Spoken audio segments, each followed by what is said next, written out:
This is the emergency podcast system. This is not a test. Movies are bombing all over the country. They are posing as movies you already know. They may already be in your theaters, your neighbor's home, or even your own. Do not panic. Specialists have been dispatched. They will help you identify these pretenders and defend you against this invasion of the remake. Please stand by for further instructions. Welcome to the Invasion of the Remake podcast. I'm your host, Jason Bishop, and with me in the kitchen today is Sam Stepanenko. Hello, hello. And Trish Coughlin. Hello, everybody. And today we are going to be talking about the Chinese Hong Kong film, The God of Cookery, and I'm sure they're not thanking me for this one. From 1996, written and directed by Stephen Chow, also directed by Lik Chi Lee, and I'm probably going to just completely butcher a lot of these. Don't write me. It's just what I do at this point. I mean, it's over 100 episodes of me butchering names. You should be fine with it. Yep. Of course, I said the writer was Stephen Chow alongside Man Sang Lo, who also wrote I gotta watch this movie just because I like the name of it, Forbidden City Cop. Yeah. And Kan Chong Sang, who also worked with Chow on Shaolin Soccer and Kung Fu Hustle. And if you're unfamiliar with Stephen Chow, he stars and wrote and directed both those films. Also CJ7, Journey to the West, and King of Comedy, and a whole slew of other cool stuff. Lik Chi Lee also worked on King of Comedy and From Beijing with Love. I couldn't find a budget on this, but it had a box office, and I'm guessing this is a worldwide box office, but it's pretty good for a Hong Kong low-budget film, of $40.8 million. Wow. Yeah. I was reading that Stephen Chow is on the list of richest Hollywood directors, like biggest money-making Hollywood directors. I think of... outside of Jackie Chan, out of Hong Kong, I think of stars that have come out of there, and he hasn't really made a North American appearance, or at least major appearances that make him more familiar with American audiences. But Shaolin Soccer and Kung Fu Hustle got really wide releases, and he's had several major franchises within Hong Kong itself, and most of his movies are thoroughly entertaining. Like, in my mind, I think he's even a better and bigger star that's come out of Hong Kong than Jackie Chan. So I don't know I like his movies a lot. about bigger, but what I'm saying, when you're talking about, if you're not familiar with him, as Jason was saying, but what I say is, like, become familiar with him. Yep. His movies are so much fun. They're batshit crazy. They're nuts. But they're so fun. They are fun. Yeah, there's a bit of a formula. He revisits this, like this one's the first one where he takes some darker themes and mixes it with some just lunacy comedy. And its formula does move into Shaolin Soccer and Kung Fu Hustle, especially that I want to call it the jump the shark ending. Yeah. But that's maybe doing a disservice to sharks because it's a much bigger jump than that. But it's got to be like an extinct gigantic shark. Like I don't know if it Blue I whale. don't think it. I think it's once you get to megalodon territory. Yeah, right. You are not jumping a shark. You are making something magnificent. Like, if you can jump a megalodon, that's fine. If the Fonz had done that we would not have that phrase, jump the shark. Yeah. Because it's a megalodon. It's amazing. But because of certain aspects of this film, especially there are some major Chinese themes alongside this movie and that ending, we got some work to do, folks. It's tough, though, because it's so fun. Was not the first like 30 minutes. I'm like, oh Jay, I freaking hate you right now. I freaking hate you. I freaking hate you. Middle act, I'm like, oh, okay, this isn't as bad as I thought it was going to be, and I loved the third act. Loved it. Still hated you though, because I'm like, how the fuck are we going to remake this? Yeah. Oh yeah, even I was, after watching this on Friday, I was like, I have made a terrible error. Yeah, and I was sitting there going, like, as soon as you brought it up and you said Stephen Chow, I was like, I was already thinking, like, how the hell do you translate his films to an American remake? Because there's a bunch of his I would never want to touch because it has to be what it is. Yeah, that's exactly. And this felt like that kind of movie to me, but just because of the pretext of the film with the whole chef cooking concept. And I know that in North America, there's sort of this obsession with celebrity chefs, which kind of feeds into what my sort of thoughts on a remake. Yeah, and that certainly feeds into mine as well. I was kind of going with this big trend of celebrity chef shows. You know, we got Top Chef, and I mean, it all kind of kicked off because of the Japanese show Iron Chef. Yeah. And this movie very much takes a lot of its cues from that, although I guess there was a Chinese equivalent of it as well. And we had our own American version, and that's kind of was my thinking is let's give this a North American translation of what that would feel like, but that really screws up our third act. But here's the thing. Not necessarily. It depends on your casting a little bit. I suppose. Yeah. With cooking, is you're talking about like giving it a North American flavor. What's really interesting about this whole cookery and being obsessed with cooking and watching cooking, that's not even strictly like a North American thing. Like Britain has like the Great British Bake Off. There's German cooking shows. It's so amazing that it's now become this huge thing, really culturally all around the world. There's some great British ones as well. It's globally amazing. And I'll be the first to admit, I learned a lot of my cooking cues by just watching Iron Chef. Yeah. I'll be the first one to say that I don't know how to make anything, but I do it really well. Because I learned how to just mash shit around in my kitchen and make it taste good. And which was a terrible way to learn how to cook, but it worked for me. But it's I don't know. I love that idea of cooking because, I mean, I love cooking as the idea as a challenge. Yeah. Where you're given only these things and, like, you have to make something wonderful out of it. That takes an absurd amount of skill and should be shown. Yeah. And again, given the time frame they have to complete it, right? And they're not just making one dish, they're making 4 or 5 dishes. That's insane. I mean, it takes me an hour and a half to make one meal. Oh, yeah. I couldn't do what they do, but I certainly enjoy trying. And this maybe is a testament to my obsession with Iron Chef back in the day. Me and my friends, and both of you have probably attended this at some point in your lives. We would do potluck dinners, and we would do these all the time where everybody would bring a dish and we'd chow down. And, you know, we never really had any hard and fast rules with doing these things. Just make what you want to make and bring it, right? Yeah. And it's not like, hey, you bring the course, bring the salad or whatever, you know, because it's a very social activity. So I always suggested make them all bite-sized. But I came up with this idea of doing the Iron Chef potluck. So we'd come up with a theme, and then you'd have to make your dishes based on that theme, and we'd crown a winner at the end, and then he or she would get to pick the next theme the next time we did it. Nice. And I think we did 3 or 4 of them, maybe more. There were at least 3. And I never won any of them. I came close. I came in second the very first one. Yeah. And then after that it was the frickin' Kelly show at that point. Yeah, Kelly and then Ton, I think, dethroned him the year I wasn't there. Yeah. But yeah, we had one was alcohol based, which was really fun. Oh. That was the theme. And I would have just brought booze. I think we did shrimp one year. And we did mushrooms. The very first one was mushrooms. Yeah, first one was a mushroom challenge. I did a nice grilled portobello, marinated. Yeah, it was good. I can't remember what I made, but Kelly made stuffed mushroom caps, and it was very traditional, but boy, were they good. Mm-hmm. And that's just it. If you go with simple, sometimes, simple and savory. Well, and that's also part of this movie. Yeah, that's just why I kind of brought it up. Because I thought it was a fun story.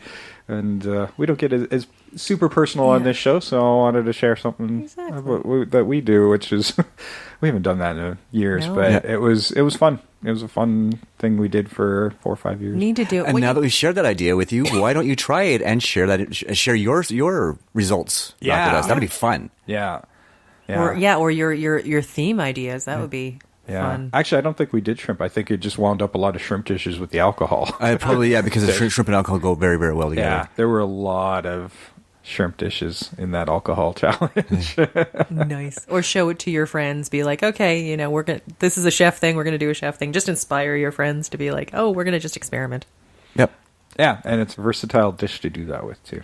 Yes, but this movie didn't have any alcohol Did it have mushrooms? I might have helped watching it, though. You might have helped watching it. This thing's batshit crazy. The first 10 minutes were very, very confusing at first. Well, I mean, Yes. because it's a subtitled movie for us, I mean, I don't understand Cantonese or Chinese, which were the two dubbed languages you can find this movie in. So the dialogue is coming at you at a pretty breakneck pace, and I was missing stuff. I will admit that.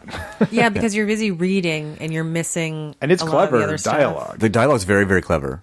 Oh yeah, and even it- with the dubious translations we were getting. yes, there's some that were dubious, but it's. But you can infer the meaning from them, Absolutely. which is the important thing. One thing that I really noticed as a sort of Caucasian North American, we have preconceptions about Chinese culture to a certain extent. And every time I watch one of these Stephen Chow movies, I'm like, wow, Chinese people really do have a great sense of humor. Right, yeah. but you don't yeah. see that way because they're so very serious when they're out in public. Like there's not a lot of smiling and stuff like that. And of course, they do laugh quite a bit, but you just don't. This doesn't give you a real insight into their sense of humor and what amuses them, which is kind of fun to see. And it really sort It's of a very- breaks your preconceptions a little bit. Yeah, and- it's a very cartoony sense of humor. Yeah. For sure. And if you, what I do recommend is like at least the version I saw as well, as watch the end credits where they have the blooper scenes. And I dare you to think it's any different than any of our blooper scenes at the ends of movies. Because I'm sitting there going, and I'm laughing at the same things. I'm like, that's exactly what we do. I got the feeling when they lined up those guys, and that's when Stephen Chow says something during the crowd when the two street chefs are going at it, and Yeah. it looks like it's going to break out into a rumble, and he's like, "Who said that? Line them up! I got a great ear."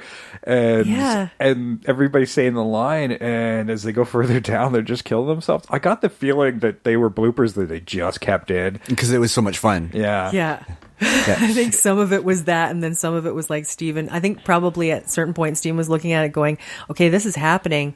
But at a certain point, his character is using that as a cover to not say the line. And I'm like, that's a brilliant move. It's like, we're keeping it in, but this also drives the narrative forward. Oh, it was Like, it's- really smart. I'm sure it was in the script, but the way they were breaking sometimes doing the scene, and it works. It works really well. Yeah, especially considering the voices that some of them use. Like they're all like it was just so much fun. I love that bit actually. It was one of my favorite bits of the whole movie. Just because I'm sitting there, I'm chuckling because of the way they were trying to modify their voices so they wouldn't think it was him. Yeah, think Chinese Usual Suspects lineup scene. Think that, and you'll get what we're getting at. This movie is bonkers. Now, of course, I said it also stars Stephen Chow. He plays a character called Six San, although in our translations, they don't bother doing that. They just call him Stephen Chow, which you had a great insight when we were discussing this prior to recording. I didn't know. See, they mentioned Stephen Chow through like a few other bits of it. But then at the end where they're referring to Stephen Chow by name, I thought, holy shit, this movie went meta. I didn't realize that was a translation thing. I thought this movie was just so fucking ahead of its It time. takes a while for them to say his actual name, so when I'm making my notes, I just call him the GOC. Because he refers to himself as the god of cookery. Like he never really does say his name until Yeah. later in the movie. You're right. Yeah, he introduces himself as the god of cookery. Yes. But that was like, when you add that in, I totally misinterpreted it, but it makes it so much better. I thought that was great. And the funny thing is, I was thinking the same way you were. I wasn't even thinking that it was just a lazy translation. And it probably was lazy translation, but I love that insight, so I had to make sure Thank you you. got that in today. So fun. Also starring Karen Mock, who plays a character called Turkey. It's funny. I knew who she was. Yes, you should, because Yeah. she has actually done American films like The Man of Tai Chi and Around the World in 80 Days. Yeah, Yeah. and I knew The she was in- remake, so we'll get to talk about her again at Yes, some point. yeah, and she's wonderful. She really is wonderful. And I keep cutting you off during your list of actors, but yeah, but it just and seeing her with the like I didn't recognize her at first, right? Yeah. But I'm going, I know who that is. Who the hell is that? And I'm like, so I'm watching in Wikipedia, and I'm like, oh, Karen Mock, I know who she is. I've even heard some of her music. She's really incredibly talented. And it's not even just what they did with her makeup, her physicality. Yeah. Oh, yeah, with the It's so squint, the complete. one eye that was kind of squinty. Yeah. And And just the squatting, the slouching, oh, yeah. the way she moved. Yeah, they really made a pretty girl ugly through this movie, which is part of the character's arc, so we'll get into that. Nancy Sitt, who was the competition judge. Vincent Don't laugh. Sorry, no. I was just thinking of her character. Oh, I was no. like, I loved her so much. She was so fun. She was absolutely bonkers. Don't laugh at this, and it's going to sound really bad when I say it. Vincent Koch as Boltong. Mm-hmm. Okay, no, you guys at home, no laughing. That's his name. Don't laugh. King Tan Yuan, Stephen Au, Christy Chung, who was also in The Medallion, which I think was a Jackie Chan movie. Yes, it was. Tats Lau, who plays Wet Dream. I know. And he's from the IP Man, Ip Man franchise, and was also in Gorgeous, which is another Jackie Chan movie. Nice. And Sue K. Lee, also in this movie. So I think I got everybody that I wrote down. Yeah. It's a lot of characters that get minor parts, and some of them have some of the greatest names. I mean, I mentioned Turkey, and there's Goosehead and Wet Dream, and Yeah. Now I have a question. Like, I don't know if any of our listeners who understand Chinese and Cantonese can tell us if Wet Dream is the actual translation. yeah, right. Because I need to know if that's on purpose. Yeah, when I'm reading it, and we know they changed Stephen Chow's name to his actual name, so is somebody just fucking with the round eyes out here? It's supposed to mean? Which I think is even cooler. Oh, yeah, that would be I'm amazing. like, thanks for messing with me. I love that. Yes. Thank you. Yeah, it's the best thing ever. I adore Chinese and Japanese films, and actually most Asian films in general, Korean and Vietnamese. There's some of the wackiest movies I've ever seen. Like, it's weird how we talk about how we can do, like, sort of the weird stuff, like Noises Off, like all those, but it seems so much better. They've kind of figured out how to do that bonkers type of comedy. Like, I just think that it's done better. Well, it is done better because I hate this type of comedy normally. I like this sort of over the top, hammy acting comedy. I find it's. But I enjoy it. Yeah, there's a bit of a golden age with that type of comedy, and it's really hard to nail down. Young Frankenstein kind of gets it. The Police Squad movies, the Naked Guns, I should say, they get it. And there's a couple here and there. The first couple Scary movies do it fairly well. Clue does it. And, there's far more that don't quite get it. And this one just kind of works. Not everything works, but there's some subtle, dirty jokes in this movie that I think are brilliant. I don't know. Some of them I'm like, going, is it supposed to be subtle? Because some of them seems very overt. Well, they might be overt, and I suppose some of them are pretty overt, but I like their delivery of those moments. There's a wink, but a level of sincerity about it that makes it just so wonderful. And I think that if you hit the nail on the head, is the sincerity of it, right? It's like on a wink too. It's like we know we're not being serious, but we're going to pretend that we do. There's just there's that wink that you're in on the joke. Yeah. Right? Whereas with a lot of these parody movies that we see in North America, it's like you're not in on the joke. It's like we're just going to throw shit at you and hope something sticks and makes you laugh. Well, also, I think it's because in this, here, maybe this might be it as well. The times I know when they really nail it is they've created the world. Like, these bizarre, absurd things happening aren't out of place because you're aware of the world and sort of the rules of this world. So the comedy makes sense. It's sort of, I find with some of these comedies, they go too far out of what you can believe can be in this world, and that's sort of where these jokes fall flat. I guess you might be right there. You got to define the world out of the gate, and then it becomes okay. They do a good job of that. Now, this is where I would normally put a trailer, but we ran into a problem. We had a bit of a problem because the only trailer I could find is in Chinese, which I've run foreign trailers in the past, but it's 90% music and like 6 words of Chinese. So there's really nothing to play. So it didn't lend itself well to an audio podcast. So I encourage our audience to just hit pause, go to YouTube, watch the whole movie, because you can find it there for free. And subtitled in English and Cantonese dubs, I think, in Cantonese. If you're It's also available in German. I saw there was a German German subtitles one. So you can find it in lots of different languages. I think I even spotted an Italian one. So you can find it on YouTube and give her a watch and then come back. We'll wait for you and join the discussion. because it is a very fun movie. It is a very fun movie. Just give it a little bit of time though, because like I said, the first 10 minutes, I was mad at Jay, and I was getting ready to text him. I'm like, no, you know what? I'm gonna save this mad for the podcast. And then the mad went away, so it's all good. But yeah, no, I was not very happy with my best friend at this point. Well, I knew what I was getting into because this was the second time for me seeing it. So that first act, you have to establish the fall, and you have to establish him as somebody you probably don't really like very much. Oh, he is not a likable. No, he's definitely a character that you grow to like because he changes. Right, he grows, so you grow with him. He's a pretty despicable human being, and that's a very typical Stephen Chow character arc, right? They're not very nice. They don't have a very strong moral background, and then they grow and they discover something in themselves that makes them a better person. Right? Yeah, and that's exactly what this is. It's a character who learns humility in a very extreme way. Great way. But, he starts off as this figurehead for this show and a fraud. He's really not a good cook. Everything's staged, and he's eventually dethroned during this movie, and needs to regain that title in a legitimate way. I mean, I'm not to say that he doesn't know things about cooking, but he really can't even do some of the basic dishes. And the few spectacular things you see him do when he's spinning that candy into this cool sculpture, it's just all for a show.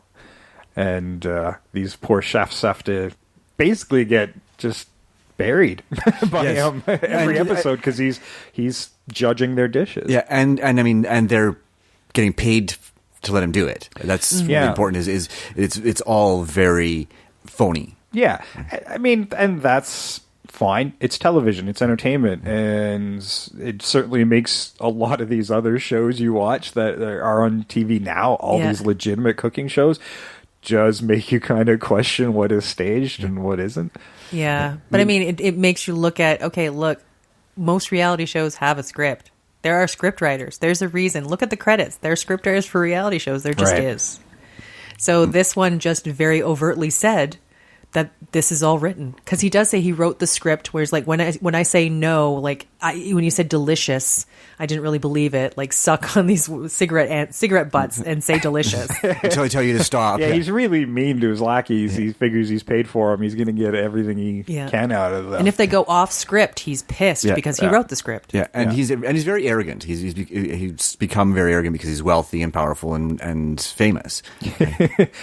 Well, when they get the new intern, which is Bull Tong, he's just supposed to be an assistant, and the things that he does to Bull Tong prior to this restaurant opening.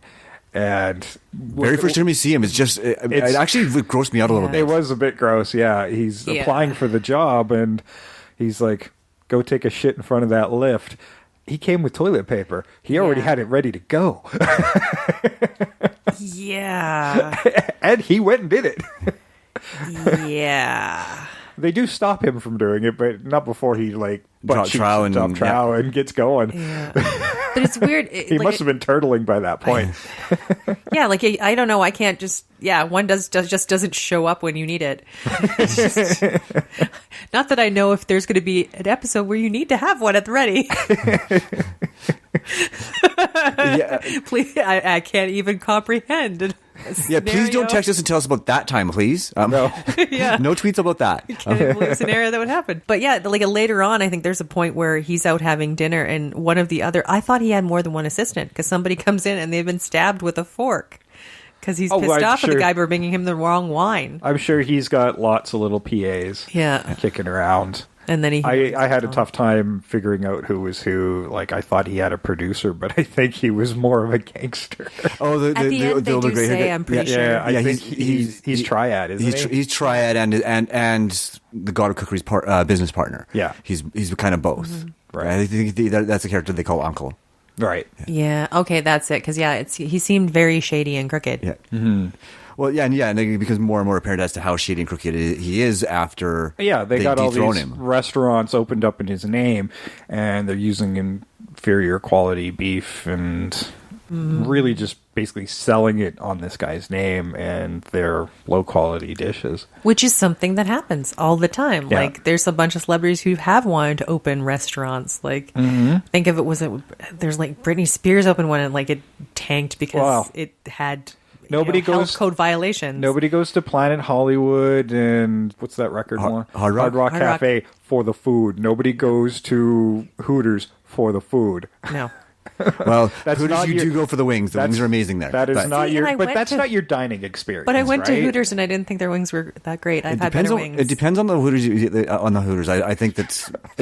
Sorry, not that I've been in a lot of them, Depends but on the Hooters serving it. yeah, no. It depends on the Hooters you go to. It does, which is funny because they are franchise restaurants. You think they have all the same sort of processes, but they don't, right? Or they have the same base guidelines, but everything's different depending on who's cooking it. Yeah, Right. I just say that was substandard. So the reason I did it, this is the reason I did it, because people were like, "Go to Hooters. The food is actually really good." And I went to Hooters, and I'm like, "Oh yeah, no, it's not the food." Just wanted to disprove that. Yeah, no, there's a Hooters in at least in Bayside in Miami that used to be really, really good. The food actually was quite good. When I think about those kind of franchises, it's like I don't like going to restaurants where I can make the food myself. You know, Or you already know what's on the menu because you've already Yeah. been to like every other one in the city or country. Yeah, it doesn't hurt that I know a couple of executive chefs. Actually, I think I know 3, Nice. and I've picked up a few things along the way from some pretty good home chefs, and so I can make quite a bit of things. Yes, ladies, I'm a catch. Nice. You've heard it here first, everybody. Nation of the Remake. I don't know about Trish, but I know Sam can cook really well, and I can make an amazing Christmas dinner. I can make a really good turkey, really good stuffing, really good mashed potatoes. sold. That's like my favorite thing in the universe. So That's my thing. One day a year, guys. You'll get a great meal out of me. nice. Otherwise, it's coming out of the freezer and going in the microwave. Actually, no. I'm kidding. I know that you're not that kind of eater, but It's George Foreman grill, but still. They work in a pinch if you can't. You're in an apartment and can't have a barbecue, no balcony or anything. Or you just really want something quick, and if you're just cooking for yourself, one piece of meat on the George Foreman grill is pretty much good. yeah.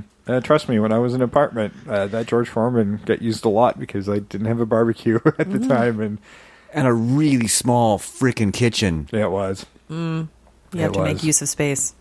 I still have a small kitchen, but that one was really small. Yes, I remember we tried to cook a meal in there, the two of us, and it was hard because there's barely enough room for one person to stand in there and not be like banging against the other counter, and then 2 of us in there trying to cook was. It looked like we were dancing a lot. Oop, oop, oop. Oh, I come through. Oh, out of your way. Now, I'd watch that show, a cooking challenge where 2 people have to cook in a confined space. Oh, you heard it here first. Trish's idea. I would love to watch that show. Ooh, cooking escape room. You have to have a tiny escape room, and you have to cook stuff properly to unlock the way out. And to unlock a bigger kitchen. Yes. This sounds like a nightmare I had once. Cooking escape room? Wow. That's a specific dream. I know. Get out of my head. Oh no, I've incepted you. Yeah. The top is still spinning. Wait, no, it's your dream. You incepted me. Damn it. It made me think it was my own idea. You vocalized it. So Okay, but anyway. This whole podcast is one of my fever dreams. So, okay, back to the story. He's dethroned because he's humiliated at the opening of one of his restaurants. this 50th restaurant, I think, is what. Yes, it was his 50th restaurant. That's when Biltong starts to show what he's actually got. After being humiliated several times, he's had his head dunked in food and made to drop trow in front of a... Yeah. But that's what makes Stephen Chow really like him, is because His subservience. He's subservient and he's got some gumption, get up and go. But I thought that was all part of it. I thought Bultong had this planned out He years did. in Oh, he advance. did. Yes, and it was collaborating with Uncle. Yeah. right, to get rid of Steven. Oh, okay. Yeah, no, Good. I thought it was insane. That doesn't come apparent He until was a- after, but yeah, yes. he's a trained chef. As we would find out later on, he's been trained in a monastery designed around cuisine. Yeah. So Buddhist cooks. Yeah. But he didn't complete the training. No, Don't he forget. did not No. complete the training. He keeps interrupting the press conference and then challenges the food. He's telling everybody what garbage this is. And Yeah. it's terrible. And look, there's shit in the intestines. Shit, I say. And here's my follow-up question. You're using colon in the dish. And that's where we might have to change the cuisine, because North Americans, there's a lot of things in that movie that North Americans just don't eat. Although originally wasn't that's how sausage was made. Was what Sure, the press yeah. did. Yeah. And then, I mean, I can't say anything. I mean, my ancestry's Scottish. We made haggis. Yep. So I have no defense. No, but I like the way that mirrored that first time you meet Turkey as well at the very beginning of the movie, right? And then when they come back and they do it again, so you see this scene 3 times essentially, but you now have a better comprehension of why he's doing what he's doing, why he's saying what he's saying, is because it's affected him that much that he's it's stuck in his head. Oh yeah, and it's really put him at rock bottom. I don't know how he must have just been pissing away the cash, because by the time we open up with the film, we see all this stuff with Boltong is flashback, and as he's grabbing the same meal from a street vendor. Thank you, from a street vendor, and he's doing the same shtick. It's really affected him. He's broke. He can't even pay for the meal, so he gets the shit kicked out of him for that. Yeah. And it's well, I mean, I think we've seen this before, like actually in real life, where you have some sort of superstar and they've made some magnificent movies and they have a lot of money, but they have literally pissed it away. If anything happened, it would be bad. And it's also the very premise of Schitt's Creek, Canadian TV show, essentially. Nicolas Cage's entire career. Since like 1999, he's been making every movie that he's offered, because he has to pay that damn tax bill. Yeah. Well, He bought a had dinosaur head. had a Yeah. terrible accountant. Yeah, and terrible spending habits. Yes. You don't just buy a dinosaur head Sure you do. Why not? If you can. if you can, but he and he also could. thought he could. Yes, but once he found out he shouldn't have it, he didn't give it back. Yeah. Why? Where do you put something like that? Museum? In one Well, of his yes, castles. one of his castles. Of He course. does own castles, or did own castles. Yeah, see, that's it. You bought a castle. That's the other No, thing. more than one castle. Yeah. Buying castles. See, once you get to the area of buying castles, I think you got to think to yourself, can I afford all these castles? Because, I mean, if you're royalty, you might be thinking, hey, like they do have to think about the upkeep of their castles. Yeah. Even some of them don't keep them the whole time. They've donated them. Well, yeah. Like, and how much space do you need? Exactly. You can have a tiny castle. Fair. I suppose. There's little strongholds that are tiny castles. Yeah, 16 rooms. Fort Cage. Yeah, there we go. just one little brick thing, Little just one parapet, little yeah. tower, one little parapet, tiny castle. Easily overthrown. Yeah. Well, no, I'm talking about now castle. You just find a tiny castle. He wanted somewhere to go if everything went medieval. He Yeah. was prepared. Too many. He's like, okay, I've A done the giant movies. EMP pulse. I've done the movies. I've done the sword training. I'm prepared. Oh, Nicolas Cage. Thank you for being you. Yes. Not all your movies are good. Actually, few of your movies are good, but you're always fun. Yeah. Yes. We look forward to talking about more. Exactly. Wicker Man, I'm looking at you. We already done. Gone in 60 seconds. Yeah. Yeah, go check that out. That was a fun episode. He's basically on this journey to get his name back, but it's all very selfishly driven at first. He witnesses basically what winds up being a turf war between these two street vendors. I love how they were like gangs, like Yeah. not just like street vendors who are fighting, but Street vendor gangs. they are. Yeah, Yeah. it was so much fun because again, batshit, just absolutely nuts. Yeah, it's like, what if food trucks were Yeah. run by the mob? And like when you're thinking gangs, when we're talking like gang movies, they're talking about turf wars and like drugs or prostitution or guns. This is about two things: beef balls and pissing shrimp balls. Pissing shrimp. Who gets control over those two dishes? Well, and they both have kind of cornered their market on these two specific dishes. So he's got this very specific shrimp, the pissing shrimp. I don't know if that's a thing or not. And then she's got these beef balls that they're both good sellers for them. Now, and they're turfing over I think territory. It's whoever gets to keep them on their menu. Oh, right? yeah. Right? So yeah, one of them is going to get the other's dish, and then that individual is going to get both dishes, and the other person can't make them at all anymore. That was what it was all about. Right. But what I don't understand is why the beef balls were like rubber balls. They kept reiterating that they had to be really elastic, chewy, and elasticity. That was something that even leading up to that moment, they kept talking about. Even with the fish balls, when he's bouncing one, like he's got those box ones because he's the supermarket ones under his name, and he bounces it, and he's like, they're not elastic enough, and he bounces it, and maybe they are. But I understand so that bounces it off that dude's head. Yeah, I got the idea that they were supposed to be, but I don't know the why, and it was really bugging me though. Like, well, and that's why would you want to eat something that rubbery? Yeah, and that's just a cuisine we're unfamiliar with. Yeah, I don't know, and it could be just a fictional one for all I know. True. Yeah. Like I think it's probably just a cuisine thing. It's about texture and stuff like that. Like I don't know if you had doesn't grown sound up appetizing to me. No. But I mean, if you'd grown up into a place where, like, I don't know, meat cooked within the point of almost burnt, like just a leather rubbery meat, and that was what everybody agreed was how meat should be, we wouldn't understand it, but that would be a delicacy. Eyeballs are considered delicacies in some places, and I can't even wrap my head around that. Yeah. No, and certainly we are very repressed culturally as far as foods go, for the most part.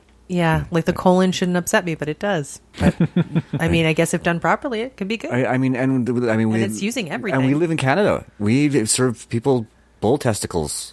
Yeah, and I actually we do. No, yeah. I haven't been to that restaurant. No. You have them mostly at brandings after you've castrated the calves and you bread them and you fry them, and I've had them. So they're tasty. I enjoy them. They're called prairie oysters. Okay. Yeah, no. See, but that's another thing too. See, that's a different thing. I've been exposed to it. I suppose I would have I would try just about anything, but I don't want anybody to tell me what it is until after I've eaten it. It's part of branding and turning bull calves into steer calves. And there's lots of ways of cooking them. Some of them will just like literally they just like throw them into a fire and charcoal them until they're cooked. But breaded is most common. Yeah, breaded and fried. Well, sounds like you might be able to play ping pong with those too.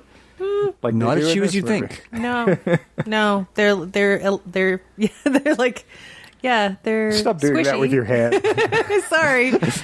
I'm just trying to figure. Our audience can't see it, but she's like cupping the balls. No. I'm doing like a tiny, like, if you were squeezing a ping pong ball. Squeezing the balls. No, I'm not. Because it's about the elasticity. I'm trying to She's also single, folks. Great. Yeah, I'm probably going to remain so after this conversation. I don't know. There might be a lining up. But yeah, like the elasticity of the chewy is what I'm trying to get at. Probably not enough to bounce, but that's there. So I don't know. Maybe that's a ball thing. Maybe it's a universal ball thing. Maybe, yeah. But I mean, I don't know why it bothered me so much not knowing the why that it had to be so chewy and rubbery, but... But maybe that's just what's supposed to happen. Yeah. Or maybe they just wanted the visual effect and they made it up. Because it is fun. It is fun. It is fun. Not the only weird sick joke that they do either. Oh, when she's preparing her beef, and to move this along, they do wind up reaching a compromise, and that was because of the lineup scene. He's like, well, makes a suggestion. Why don't you put the two together? Yeah. And because he knows a couple of things, I guess, from being on the show, and they come up with a great delicacy. But one of the ways she prepares it is this big barrel of beef, and she's just beating the meat. What do they say? It has to be beaten 28,600 times to get that rubbery texture. Number, yeah. and she's just going for it. But it's interesting to watch how they were making these like little beef balls, because at one point the guy from the other, there's this whole fight that happens, and Turkey comes out on top. And then these other guys go away. Okay, fine, you can have both dishes. Oh, she's a badass. She's a total badass. She keeps Stephen Chow from getting cut, and she like grabs the blade. She grabs the machete. The machete just as his hand is about to get chopped off, and she grabs it by the blade, and her hand's bleeding. And she takes one of those big meat cleavers and chops through a freaking table. She's a badass. Which is, yeah, exactly. Which is how he concedes. He's like, okay, so you can have both dishes and we're just going to go. But then he tries to pull this tricky move where he comes back later to, make her pay for humiliating him, even though he would have probably lost. It looks like it's going to be a bloodbath, and then he's just sitting at the table. Yeah, and all the people who come with him are like, okay, so he's going to do it, and they're waiting, and then they look through, and he's sitting at the table, and the reason is they're both staring at this bouncing and you can sort of see the head just going up and down a little bit. Because it keeps going. Yeah, no, this thing it's flubber level elasticity. It defies physics, Yeah, and again, made a great visual. Made a fantastic visual. It was so much fun. This middle bit, it was probably my favorite part of the whole movie, where they kind of get together and come up with the pissing beef balls. Yeah, and they just it ends an entire turf war. Yeah, that's the whole amazing part. And makes them a fortune. Yeah, and as Stephen Chow becomes the businessman of the group, they're all figuring out how to market this, and they were like, well, let's open another food vendor or whatever. And he comes up, well, or we could take the money and put it into stocks and dividends and then open up several locations and market it through supermarkets and things like that. And they're all just looking at him. Or that sounds good too. Yeah, because they're sitting. He's been at that level, big, yeah, and he's also been capable. He's been at that area of business where he can do it. They're just street vendors. Are like going, I'm just trying to like make a living right now. That's what my aim is. Yeah, and Turkey takes care of him, feeds him when he's been beaten, and that's she probably would have left him in a ditch if we hadn't found out that she was like a fangirl of his. And she keeps it secret for a good long while. Yeah, it's really well done, is it? Because you don't actually see it coming. No. Although they do show you the God of Cookery flag on her food cart. Yeah. But you don't notice it. It's one of those little Easter eggs. Almost like it's a little hint. It becomes a hero prop later on in the film. But if you go back to their first meeting, actually, there's another bit that actually comes back full circle at the end of the movie, where she has saved him from getting beat up by all these other guys because she now knows who he is, so she has a soft spot for him. And after he's insulted her food, she cooks him this dish, which is like pork with a bit of egg, and I think it's some seaweed or spinach on some rice. And he's like, this is amazing. And it's so good. Like, he goes through the bowl, and he's actually looking on his shirt to see if he's dropped any to get those last grains of rice, because it's one of the best things he's ever had. And that does come back at like the very end of the film. Yeah, and it did look pretty tasty. Oh my God, it looks so good. That barbecued pork. It was the only thing they made in this movie that actually looked appealing to me, actually. Yeah. I don't know. I could have done without the fried egg, but that's fine. It looked pretty. It was a nice addition. The presentation is beautiful. The presentation was lovely. Yeah, and that does come to play later on as the big final cooking battle happens, and his dish is sabotaged, and he has to come up with something within 3 minutes. But yeah, exactly. But yeah, it becomes this whole sensation. But they're trying to sell it at this first stand the first day, and it looks like, oh my God, it's not going to happen because they've made a ton. Nobody's showing up. The price is dropping and dropping and dropping. And I love that bit. That was very 50s, 60s kind of humor, right? I wish I had translations for the signage, because after the price drops, and I think it goes to free, and then there's another sign, I'm like, are they paying them? I don't. Oh, I don't know what that was, but if you look back when they were starting to put the price back up again, that was the only time I noticed they had numbers in the bottom right, which is like 3, 5, 10, 23, 28, 40. Right. Per bowl, and this is 1996. Yeah, 1996. And it's $23. No, it's 23 of whatever the Chinese. Yeah, 23 whatever the Chinese currency is. But I'm still going like, sorry, just because they put the dollar sign in front of it, I'm like, oh. Oh no, it definitely looks like it costs a lot. Like $40 a bowl. What the hell? But with the currency, it just looked like it was expensive. Yeah, I just don't know what that exchange rate was or whatever to their currency. So. Yeah, because it's Hong Kong dollars, so it would have the dollar sign. But yeah, but in a bonkers way of how everything came about, this nurse gets it for free, takes it back to the hospital where she's working. It actually ends up on a tray. and cures somebody who has been refusing to eat. Yeah, it turns out it has curative properties as well. It's a miracle food now. It's so good. Well, it makes people who don't even eat. When the other gang member, whose name I've forgotten all of a sudden, but has it for the first time, he has this transcendent experience, right? I think he talks about how he feels like a child again, and it was the most wonderful moment of his life. Dancing with gauze Yeah. surrounding him on a beach and like just singing. There is some really fun non sequitur dream sequences when Stephen Chow remembers this secret childhood love of his. Yes.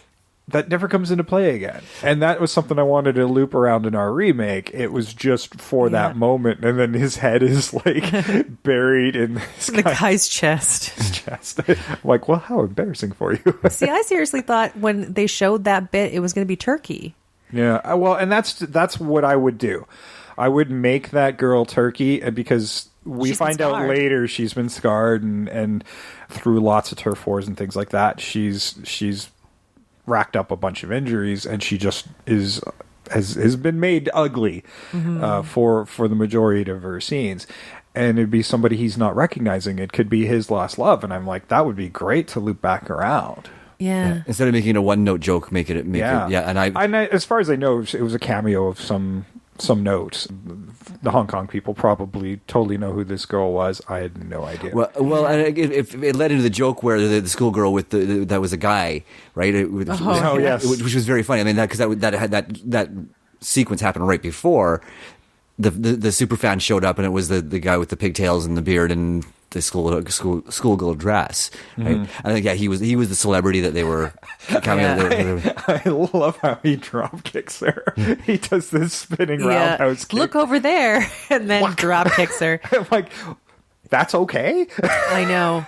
See, it was weird. That scene has a few problems with it, but the one redeeming quality I will say is because he made the schoolgirl run up, just finger knuckle deep in their nose, picking their nose. I'm like, okay, at least it's not completely about the guy in drag joke. It's the fact that it's really disgusting to pick your nose that deep and hard while going up to hug somebody. Well, and he's a big celebrity, so he's probably used to being fawned over by gorgeous girls, and he has ridiculously high standards or whatever. And then he does a similar thing with Turkey. I mean, he doesn't roundhouse her, but when she starts to make her feelings known, he runs. He never literally stops runs, running. Yeah. But he gets halfway through China. Yes.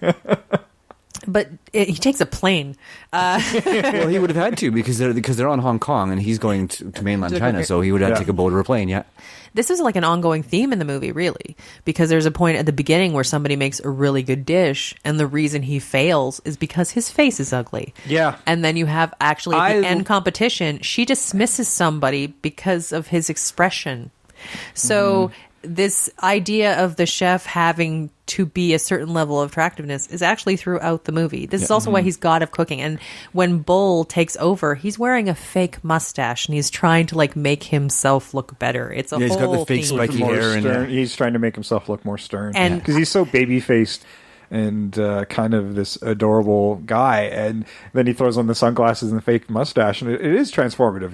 He looks like a badass. And what I'm wondering about as part of this movie is when you get to the very theme at the very end, I don't want to skip to there, but it's about the heart and the internal part of like the food you're making. Having it just look good is not the proper point, and that also doesn't make you a good cook, just to look good. Yeah.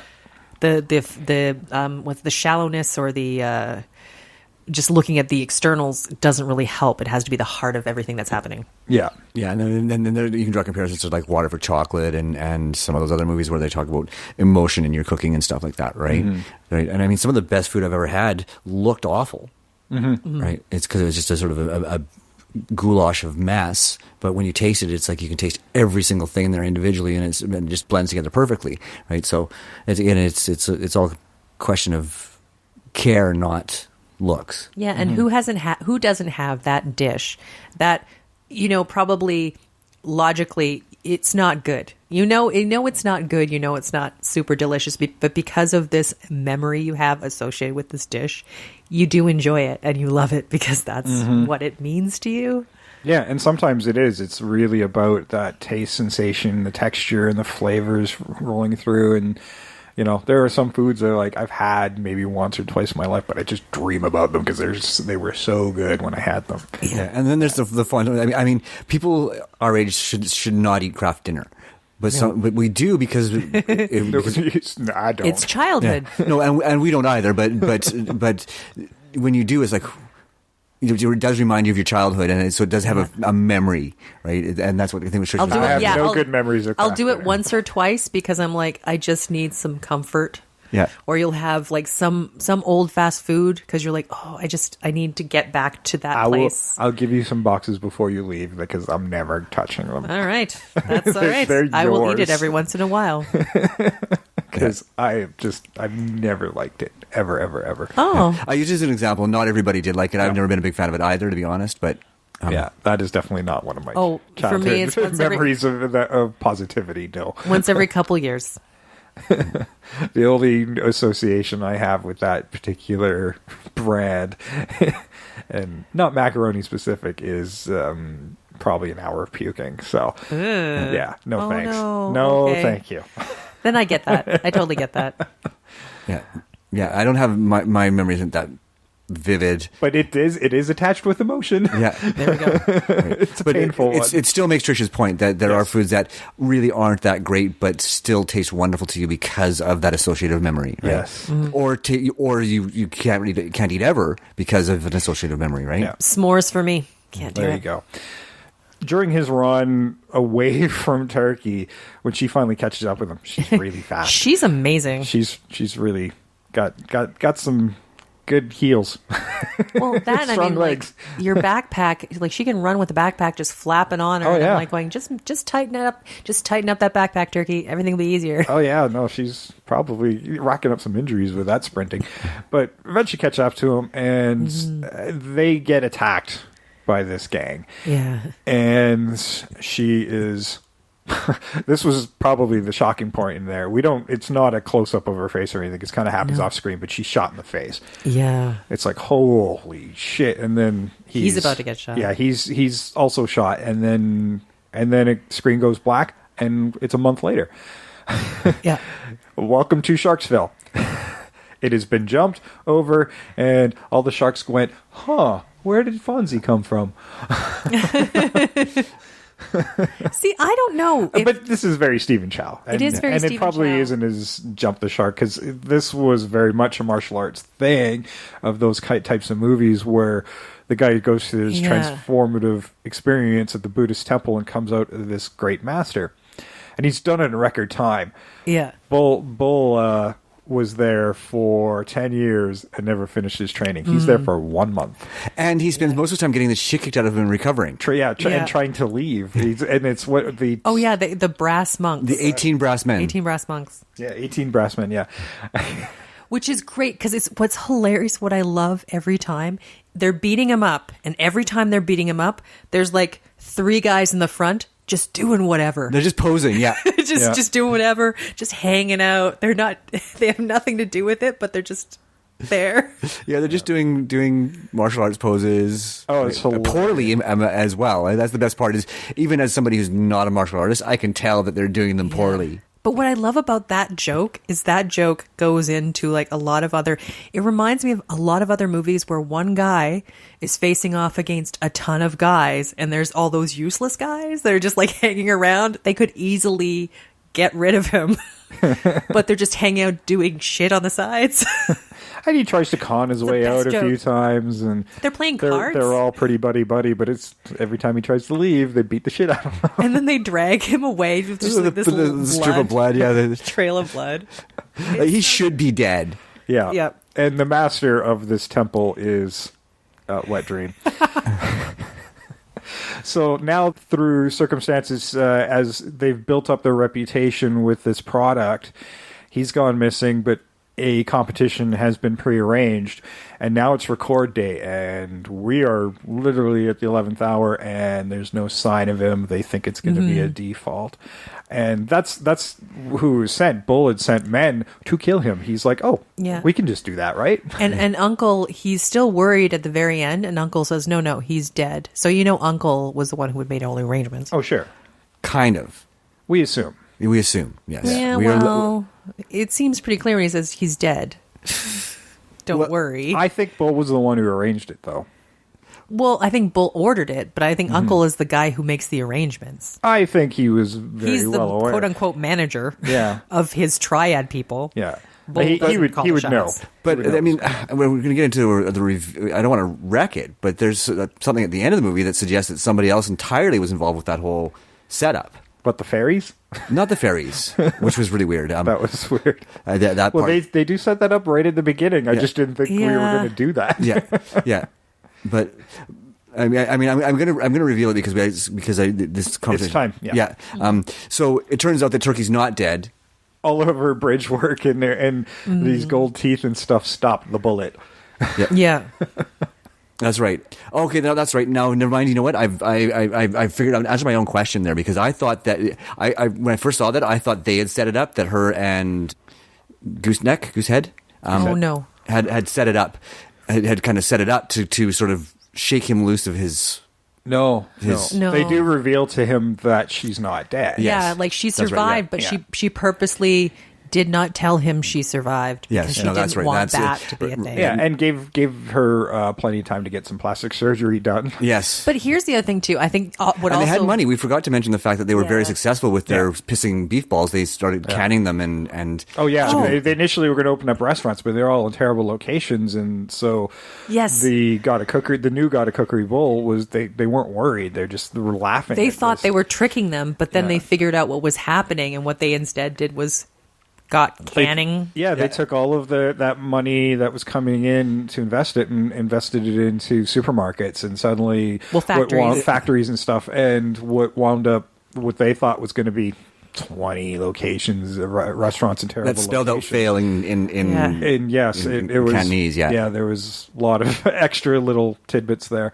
Yeah. And on a map it would say fail, and then it wound up being in over 2,000 supermarkets, and then it wound up spelling win. Yeah. Sure win. Sure win, yeah. Which was another throwback to I will surely win. Yeah, he was on the roof and says, "I'm unpredictable," and kept dunking Bull's head in the dessert. Yeah. And then at the end, they're sitting there going, I guess we don't know what, because they thought, I know what he's going to do. He's going to open branches, and he did not. No. Yeah. No, and it was great. It was actually really great. 'Cause I thought that's what was happening too, because that's what they said they were going to do. So everybody in that street gang wound up becoming very successful and with lots and lots of money. Yeah, because they come bring him a car. Yeah. And that also helps, because now Turkey can afford to get everything fixed properly this time, not just and she's probably with hack doctors in the very back pretty. of the thing. Yeah, she comes back she's very pretty. Because she's Karen Mock. Initially, Yeah, I she's thought amazing. I thought she was like coming back from the dead, because we get these weird angelic That's who I thought it was, fairies too. Yeah. that come down, and they tell us that Stephen Chow's actually this god has been banned to Earth to learn humility about food, and we see him transform momentarily, and Wet Dreams picking up the reporter. Yeah, he gets in there. He gets in there. He's doing all right for a monk. Not a monk of chastity, One I of guess. the best visual jokes. Sorry, I just want to go back to one thing. One of the best visual jokes is when Stephen Chow finally gets there, and then Wet Dreams is in the place, and they're like, "How did you get in here?" And he starts saying some stuff, and then he starts like raising up. That was great. And you think he's like, "Oh my god," he's like a god. No, it's just security lifting him up to take him out. The best joke ever.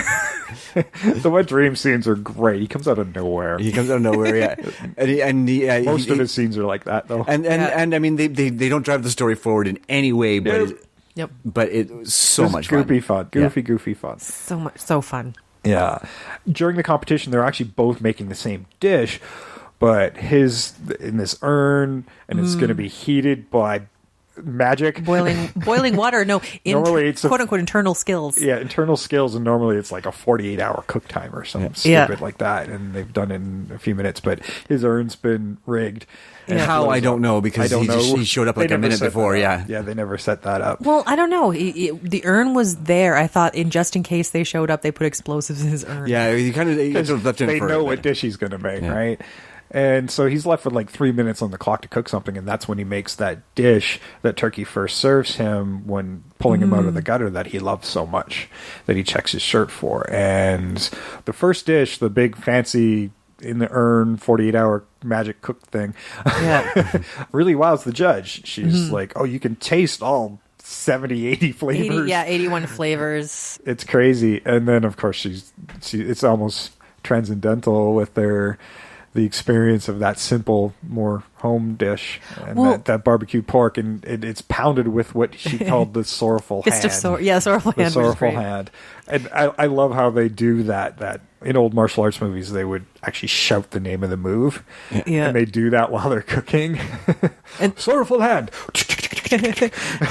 Well, she's like, he's using good internal skills. And at one point, he hits Bull with like a chair. He's like, good chair finding skills. It's found in every home, and the police will almost never charge you with using it. And then finally, the timer guy goes, all right, you only have this amount of time on the clock. And then they all go back to cooking because it's like, oh, shit. But yeah, the sorrowful hand, which came about when he thought Turkey was dead and he was crying in the monastery. His hair went white overnight because all Turkey wanted was him to draw her heart. She didn't. Yeah. She was a super psycho fan, but she didn't want much at that point, and she came to give him stuff to keep him going. Yeah. I mean, I'm not advocating stalking, but what I'm saying is if you're going to stalk, at least be a kind, benign stalker like Turkey was. It took her death for him to learn any kind of humility. Yeah, because he kept thinking about this one dish. He's like, she really did show me nothing but And when kindness. he remembered that dish, and even in that moment, becoming this master, that's when he finally figures out himself, and apparently was a god. Hence the title, God of Cookery. Yeah. Because he technically loses. A little loses. too on the nose, but... He technically loses at this point. But it was about the heart in the dish. It's like we're all gods of cookery if we cook with our heart. Yes. I guess we assume he does regain his position. Yeah.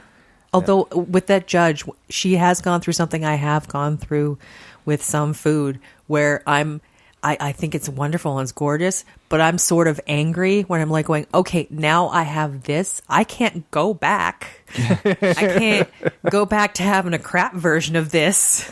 What have you done? Although I'm usually happy when I've done that in my own kitchen, at least, because I know I can do it again. But when somebody else does it to you, it can be a little bit anger-inducing. Yeah, at times. But that's when I start asking questions of like, okay, how do I make this? And how do I make it mine? And I've been trying to recreate these croissants I had in Paris. Never going to happen, but keep trying. Yeah, that's one. Yeah, good luck with that one. I know. Well, speaking of recreating, now we got to figure out how to remake this movie for North Americans. And this is where things get a little bit tricky. And I do like that maybe this might be the movie that revives that kind of non sequitur humor that we saw in Airplane and the Naked Gun movies. This could be that movie for us. The Mel Brooks style comedy, yeah, because it has a good heart of a story, and it's something I think that the scary movies lost a long time ago. Is you need one through line. Yeah, they forgot about their through lines after a while, and it's just here's your joke and your homages to all these stupid movies, but there's no actual story to drive anything forward, and that's why Airplane and the Naked Gun movies are so successful and entertaining even now. And God, I know Naked Gun's on the planning blocks as a remake, and that's one of those things, right person, right time. I don't think there's any replacing Leslie Nielsen, but if it happens, we will cover it at some point. Yeah. I don't know. Who would be your favorite previously only did dramatic roles, went to comedy roles person? Because that's a very specific transition. Yeah, a very specific transition, yeah. Yeah. Well, when we did the Airplane episode, we kind of hit that a bit. Yeah. So, yeah, you can't do that. But I don't know. What I'm wondering is, like, would you... I don't know. Would you concentrate more on the competitions in the remake? I would spend a little more time with that because there are so many of those cooking shows now, the cooking competition shows, and obviously people enjoy seeing that. So absolutely you would spend a little more time in there. I mean, this movie's short. It's 96 minutes. Yeah. And it's loaded with stuff. It is loaded with stuff. I mean, there's some fat that can be trimmed out of it to give you more time to sort of focus on the cooking competition aspect of it. I mean, and you could even change it a little bit. So we're going to render that fat and make it more useful. Exactly. Nice. Exactly. Nicely done. Thank you. We got to keep the cooking analogies happening. Yeah. But you could have it maybe less so an apprentice, like Bull being an apprentice, as much as being a rival cooking show guy. Right, so there's a competition between these two cooking shows to and competing restaurants. Because I mean, you've got say like Emerald and Gordon Ramsay kind of thing, right? Where there's sort of both opening restaurants in Las Vegas and at the same time kind of deal, right? So you have that sort of that friendly rivalry that's not that friendly on one side, right? I think you could sort of do it that way rather than sort of this underhanded apprentice kind of deal. Well, it can still work. Yeah, right? I know, I would agree with that. You can still have some of those public moments, although I think it's important that the character remain this figurehead for cooking who can actually cook. Oh, of course, yes. Yeah, yes. like I like and I want to keep that whole through line where this is his entire House of Cards on fraud, where his face is on noodles and canned goods and absolutely, dinners. yeah. No. And just in restaurants, and it's just I mean, you can make more of a big deal of all these chefs that he's paying to create these dishes for him, right? Yeah, right? yeah. They're all it's like, and if you come up with a really great signature dish, you can run my next restaurant. Ooh, and I want to keep the whole point where he's like, for this guy who can't cook is like absurdly hot. Like he's not, but it's all about the face and the image. It's nothing to do with actual skill. That's good with my casting. I think it's good with my casting as well. Yeah, actually, because I like that idea where the facade is wrong. Okay, well, you'll be very happy with my casting then, because that plays really well. Yeah, it doesn't play really well with mine, but it does work. I mean, if you're gonna have a figurehead, it should be somebody who's very charismatic on television. That's what's really selling this show is the charisma of this person who's mainly an actor. He's mainly an actor. And Iron Chef. It's the guy who's the chairman. He's not a chef. He's an actor. Yeah. And I'm using him for my wet dreams, by the way. Excellent. Nice. There's like one actor in my cast who isn't associated with cooking in some way. Yeah. Yeah, no, I went a different direction than that, but... Yeah, I went a slightly different Your direction. main cast is pretty small, so I was going to use also. Well, we'll get there. We'll get there. But sorry, I hadn't cast my wet dream, and I'm like, that's the one I wanted because I wanted to include him. I know who that's going to be. But I like the idea also of this main guy. Because he has no skills, he's easy to dethrone. But the idea behind getting him out of the way was he's just become a pain in the ass. Oh, that's essentially what happened in this movie too. Is the uncle was actually actively trying to get rid of him, and that's where Bull came in, right? Because that's kind of revealed after he's been dethroned that they had plotted this all along. But I want an equally vacuous person coming in. Now you could make this more business or mobsters. I mean, mobsters would be replaced triad just fine, but I mean, there's lots of unhindered things that happen on a corporate level, so you can still keep it corporate. Well, I'd say you could put this in Vegas. And this corporation, and Vegas would be a great spot to do that in. Yeah. Because there's all sorts of restaurants. Celebrity restaurants. Celebrity restaurants. Exactly. There. It's all based on name. They're not there. New Orleans is another great place for that. Yeah, New Orleans, Hollywood, any of those locations would be wonderful to do that in. Yeah. Absolutely. I mean, some of the best restaurants are in New York and Los Angeles as well. Yeah. So. At least the celebrity chef ones. Yeah, I'm thinking New Orleans or Vegas because they have that right look. Sort of, because you can have that sort of squalor Vegas, in one part. Vegas, I kind of like, because then you could, and then you have the really bright lights, but you could also have the slightly gangsterish corporation that might be behind this particular show and the restaurants and stuff that's being opened up, because it's a legitimate part of the business of their. And not so legitimate business. And like you say, it's like in that area where you have also the dark underbelly, the squalid part of it. And it also feeds into the whole idea where you can be fooled by the facade. For as funny as this There's movie no is, heart to Vegas, really. Yeah, for as funny as this is, there are some dark undertones to Yes. this movie, and it's actually, Yeah. I think, one of the first of Stephen Chow's doing that. And Vegas is all about look, which is exactly part of the theme of the movie. Yeah. So it does work I think really that well works. That's a great thematically. location for this. Yeah. What would be the new dish? Because obviously pissing beef balls is not going to work so well. Ejaculating beef meatballs. I mean, it's Oh, a my simple, goodness. but it has to be a fairly simple dish. I mean, you can just move it into a meatball, I suppose. Yeah. But the whole bounciness, that's not what meatballs are about. But you can No. still have some of those jokes that way. Yeah, I don't know, because it's like, how do you put in the bit where the kind of these two, sometimes two rivals come together, like how this underdog dish kind of comes out, because it should be sort of a homey dish, because I think should that's be what a the homey beef dish, balls yeah. were about, in that they were a simple dish. It wasn't something elaborate. Yeah. So I'm going to leave that one to our audience. If you're big foodies, maybe you guys can come up with the dish of what that dish might be. I mean, we could bounce things around, but Pardon the pun. Yeah. No, why do I do that to you every time? Forget it. No, don't pardon it. no, I'm going to keep it. Puns, I've got them. Yes. And I think that'd be great. I'd love to hear what some of those ideas would be. So you can do that on our social media and be part of that conversation. There's lots of dishes, and I'll leave that up to smarter chef-type people than I am. So I'm just a home cook that only knows how to make about 10 dishes. Yeah.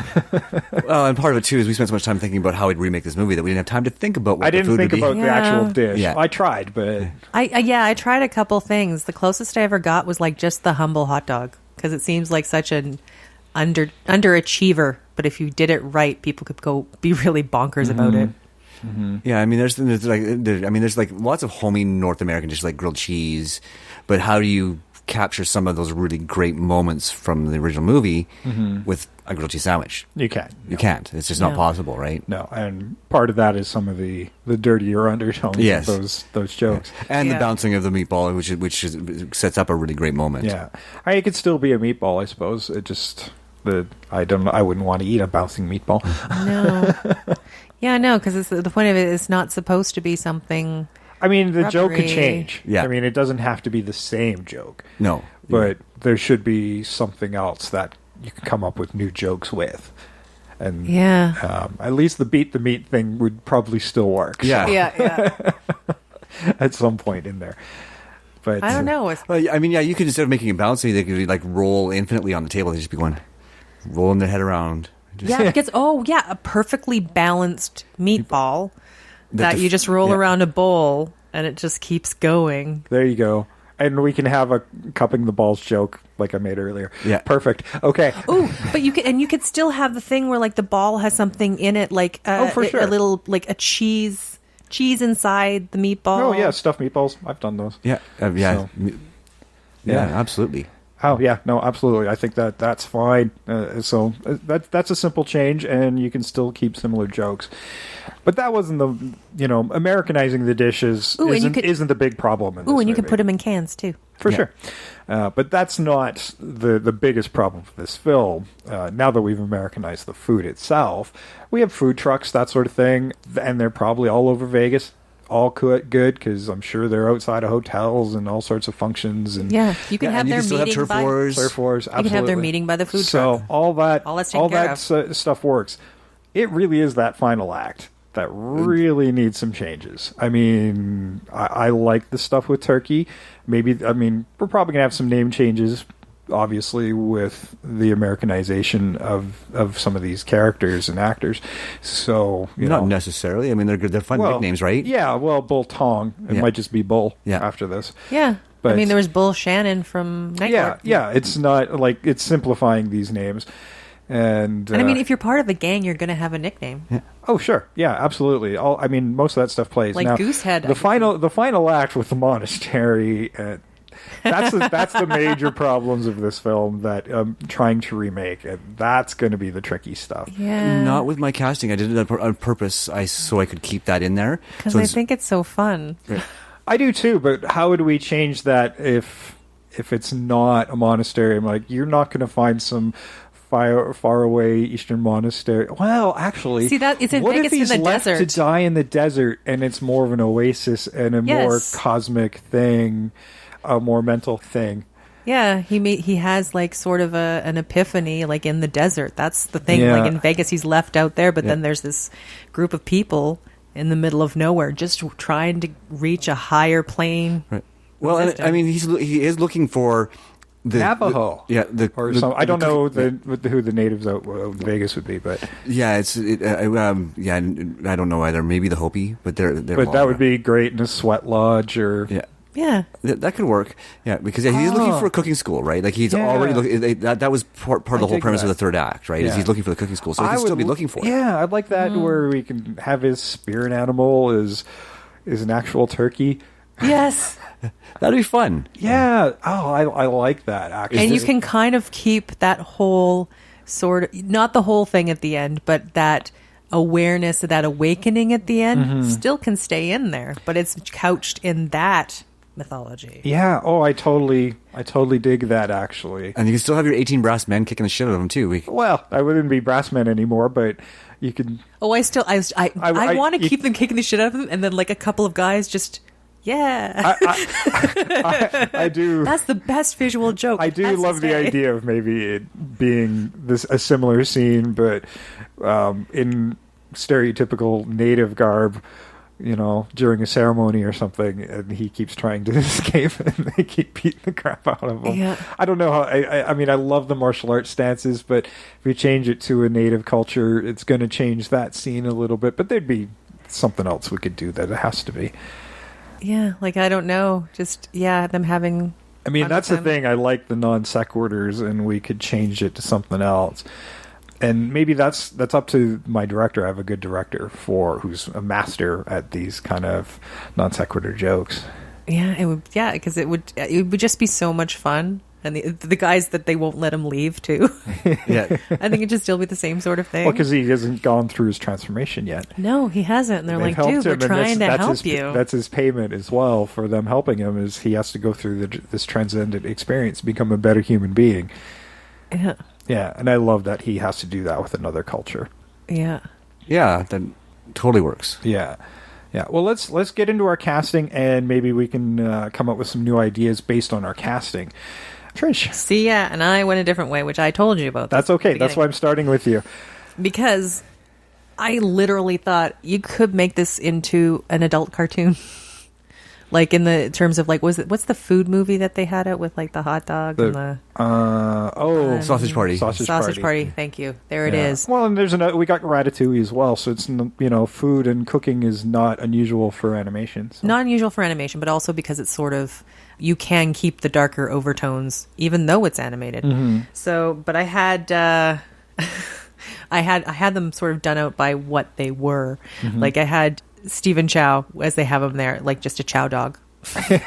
Stephen Chow. Turkey is Michelle Yeoh. Okay. I had her. Princess of Taste, I made that a cat, and I made that Constance Wu. Wet Dream, I made a duck, and I had that voiced by James Hong. Okay, so you kept it a very Asian cast. I did. Yeah. And then Bull Tong was an actual bull from Donald Lee, who was Eddie in Big Trouble in Little China. Nice. And then, like, the uncle, I didn't know what his name was, but it was James Pax, and he was Lightning in Big Trouble in Little China. Oh, So excellent. I had a very Asian cast, and also, like, a uncle. What did I have as uncle? And then I had all the brass men as geese. I just imagined them as geese. I liked brass geese just doing, because imagine them animated with like 3 of them just doing weird crap in front of it. It would be delightful. I do really kind of enjoy the direction you've gone, Trish. Like I didn't get to hear your idea because I came in a little bit after you did, but I like it. And I love the idea of Turkey just chasing after this cat because she's in love with the cat. Like, it's very Muppets, Miss Piggy, Kermit. Yeah, I mean, there's a lot of common tropes in there, but it still kind of works for me. That's pretty good. I still want to keep mine live action. I want to go more in that police squad vein. Yeah, but I mean, with this one, your non sequiturs could get bonkers. Oh, sure, because you're yeah. animating it. Well, it could still be animated because my director is Seth MacFarlane. Nice. Nice. Yeah, you could do that. But he's also done live action, so Million Ways to Die in the West. Ted. Ted. He's done some good, and I enjoy those movies. I mean, Million Ways to Die in the West didn't do that well, but I really enjoy that movie. I haven't seen it yet. I have to watch that And now. it's like non sequitur city. It is, totally is, when he finds the DeLorean. I would love that to just be a part of a movie. Where have you moved to? Non sequitur city. And just a whole bunch of random shit is happening. Nice. Welcome to non sequitur city. Have milk. What? That's Cool World. That's Cool World, yeah. I think that's fantastic. That's a great idea. For my God of Cookery, and he's also done a cooking movie called Burnt, I went with Bradley Cooper, who plays very well with the handsome Yes. cook. Perfect. Very good. Yes. Handsome emptiness. I'm Yes, down. and he can deliver those lines. He's good at comedy. The way he did Rocket Raccoon's transitions in the Guardians of the Galaxy movie, yeah, he's got the depth to make And that when animated, you could whole loop. still do that. But like I said, I wanted him live action, and he, but his acting chops emotionally, he can do it. He was face on A-Team, so I mean, he's great to be that guy in front of the camera. Perfect. And he can certainly be the selfish king of cooking. We might need a new title too. Yeah, I will tell you. I had a thought, but I'll tell you after all you guys are done. Okay. For turkey, because I wanted somebody who we could do the similar makeup and then also make pretty, but can do the comedy as well. I went with Eliza Schlesinger. Oh, nice! And if she did action too, like Yeah. she would kick it. Yeah, I think she would be awesome. I could at see her that. being angry too. Yeah. She's good at that. Now, because Seth MacFarlane's got to be in everything he directs, I figured let's make him Bull Tong. Oh, okay. Well, he'll be Bull somebody else. I figured he was going to be Wet Dreams. No. Initially, I was going to have Stephen Chow do that, but he doesn't really do anything outside of Hong Kong. He just, every time he's had an offer, he just turns it down eventually. So I didn't think he was going to do it. For the host of the show, I went with Padma Lakshmi. Yes. Oh, nice. From Top Chef. She's the host of Top Chef. Very pretty girl. Great hostess. She knows how to do it, and she's an actress as well. Yep. The ex-wife of Solomon Rushdie, which I found out during my research, which is even more fascinating. Yeah. She's a fascinating person. Yeah, absolutely fascinating person. And because this is cooking thing, I kind of want to make this the comedy version of Fast and Furious. Let's get a lot of modern North American cooking references and just famous chefs in here as well. I love to keep. Can you keep these skills portion, like internal skills, chopping skills? I don't know what kind of actor he is, but I think he would probably be fine in the role for the rival guy who would do the pissing shrimp normally in this movie. Yeah. We've changed it a bit, so when they're having that conflict with turkey, I went with Guy Fieri because Diners, Drive-Ins, and Dives. Yeah. So he would be on the street. Yeah.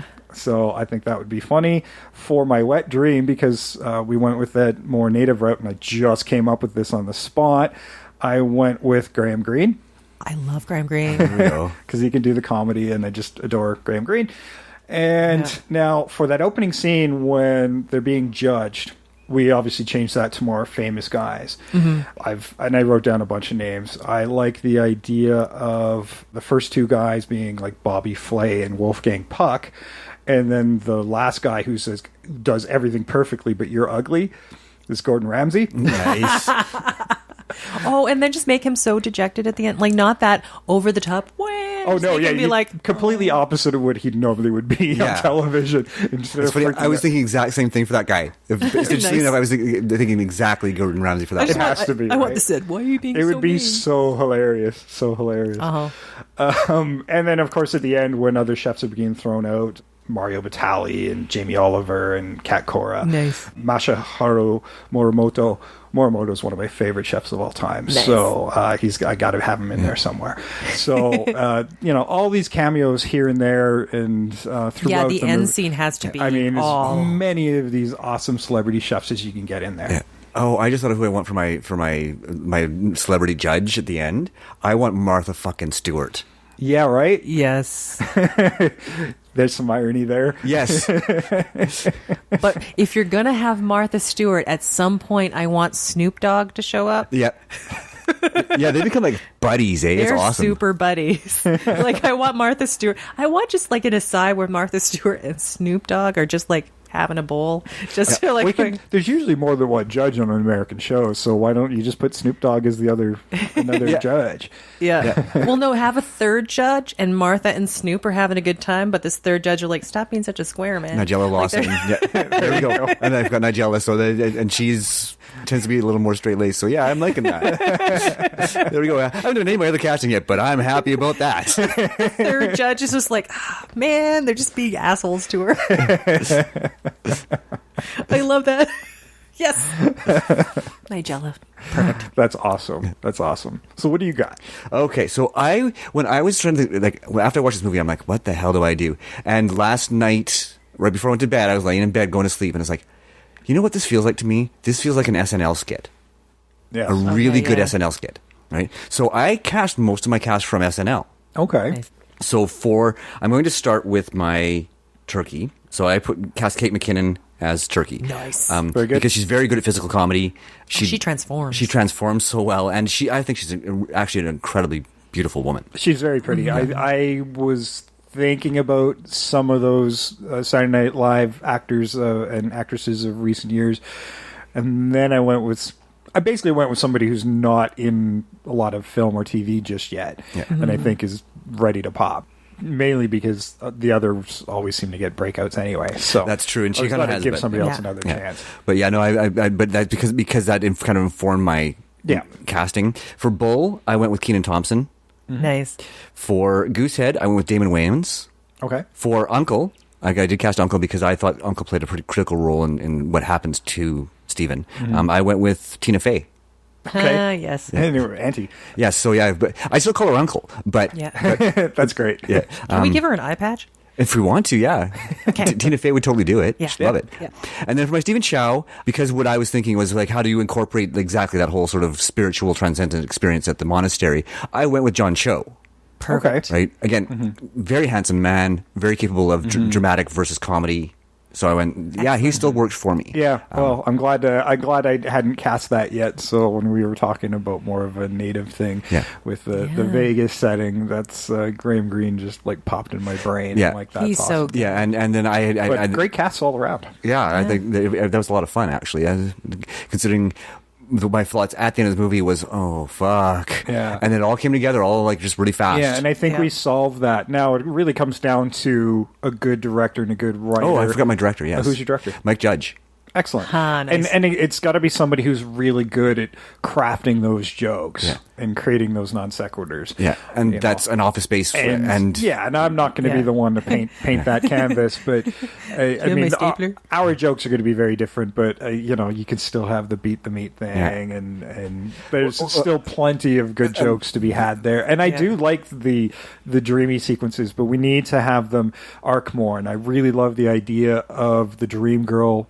Before we introduce to Turkey, well, we get to see her a little bit, but we don't realize that it's going to be her. That it winds up being the dream girl from his childhood, and it comes around later on. He doesn't even make the connection until after her surgery. Yeah, and it would be nice if we don't even get to make the connection either. Yeah. Right? And that's going to be some good makeup. I thought that's what they were going to do, because when they do that whole thing where he's chasing a girl, you just see glimpses of her and you never see her face. So and I feel it's very easy been... to misdirect. Yeah, and I feel as a North American viewer of that movie, there's no payoff for me there.